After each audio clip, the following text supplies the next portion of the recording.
Welcome to another Enjoying Art lesson. In this video, I'm going to share with you my 13 steps to finish any portrait drawing.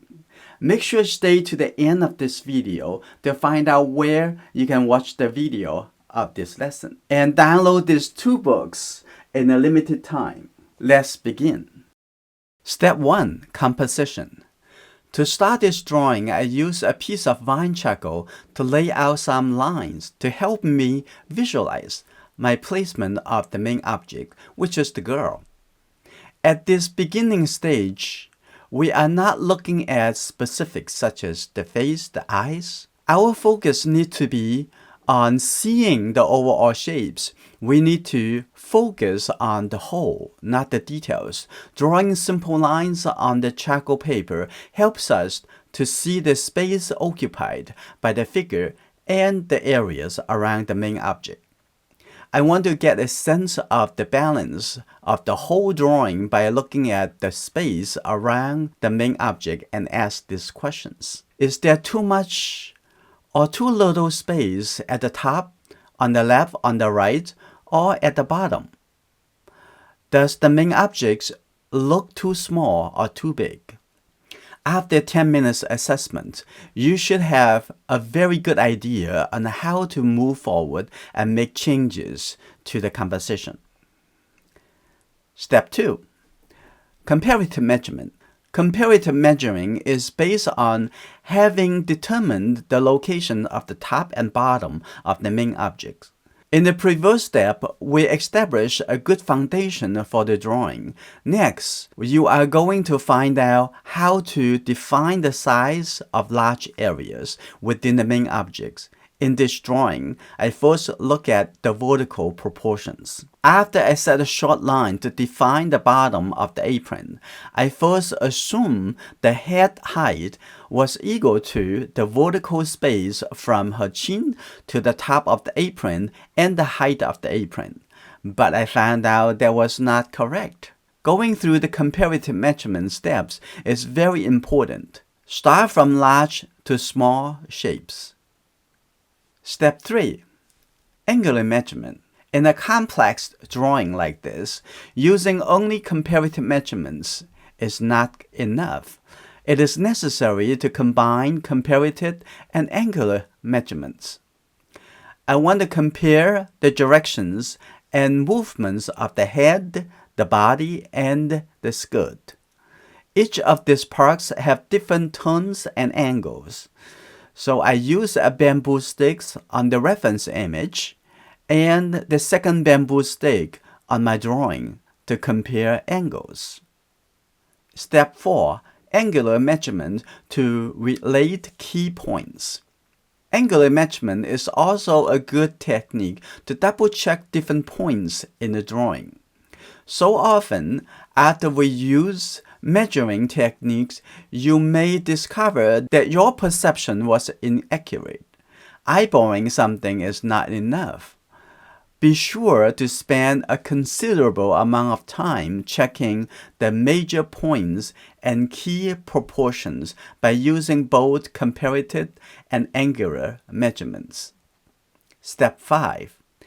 Defining the small proportions. I always define the large proportions before turning to the small shapes. In this step, I will start working on the smaller shapes within those large shapes. Looking at the face. Since we already knew the location of the bottom of the hair, half of the height of the head, and the bottom of the nose, it will be much easier to find the locations of the eyebrows, eyes, and mouth. Also, remember the face is a sphere. So when you look for the placement of the features, you need to consider that their alignment is along curved lines rather than straight lines. It is so easy for us to make assumptions without measuring. But if we later find out something is in the wrong position that we drew in the early step, it will be very difficult to correct. One critical error can cause more mistakes down the road. Be patient. Take time to measure. Then measure again. Step 6. Finishing the draft. After the measurement process, you can now continue using the vine charcoal to finish drawing all the lines. In this step, we gradually form the complete picture of our drawing, not just copying the information from the photo reference. We can make changes, add or remove. We only want to include the things that most matter and we care about in the final artwork. Step 7. Softening vine charcoal marks. Often I use my hand or a piece of paper towel to soften the vine charcoal marks. The process this far has been a time to play. It's a time of exploration and experimentation. But our work hasn't been a waste of time. All the things we've learned will be carried into the rest of the drawing process. Vine charcoal is not stable. It would be too easy smudged, and I need to tone the drawing paper. At this point, we have another chance to make the final drawing even better. Step 8. Contour drawings with charcoal pencil. Charcoal pencils are a form of compressed charcoal that has gum as the binder, which makes it much more stable in attaching to the surface of the paper. I usually start with the medium charcoal pencil. Pick a starting point on your drawing to begin. The faint vine charcoal lines provide good indications and suggestions for placing your lines using the charcoal pencil, but you should still use your judgment.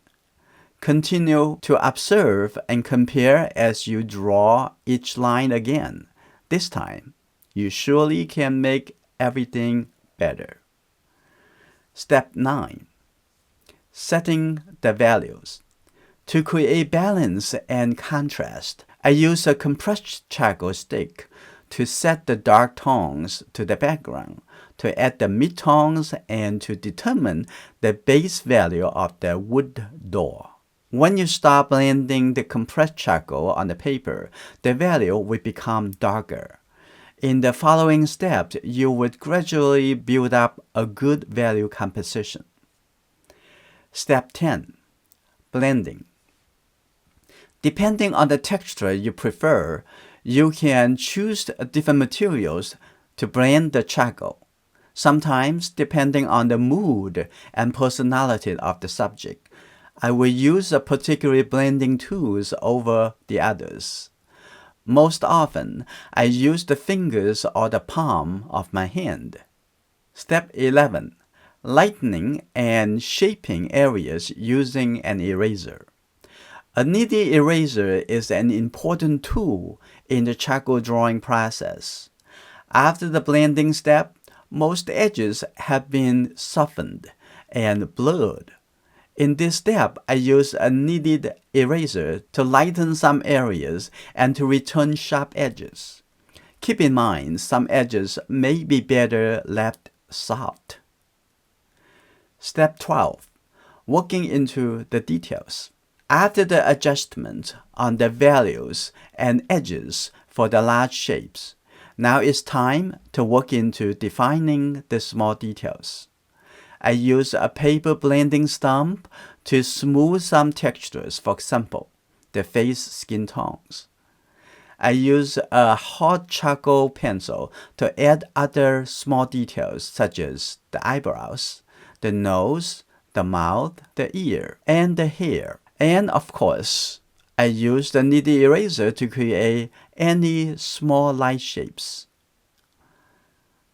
Step 13. The final balancing. You can continue working on the drawing, adding the design and the fabric, adding details to the fingers and hands. You can spend hours more from here if you would like. If you're a member on Patreon, you can watch the full video in the membership area. To find out other benefits as a member, go to patreon.com/YongChen. If you're not yet a member, you can go to yongchen.gumroad.com to purchase and watch the full video. And for a limited time, you can download these 2 books on Gumroad. Thank you for your support. I'm looking forward to see you in our next video.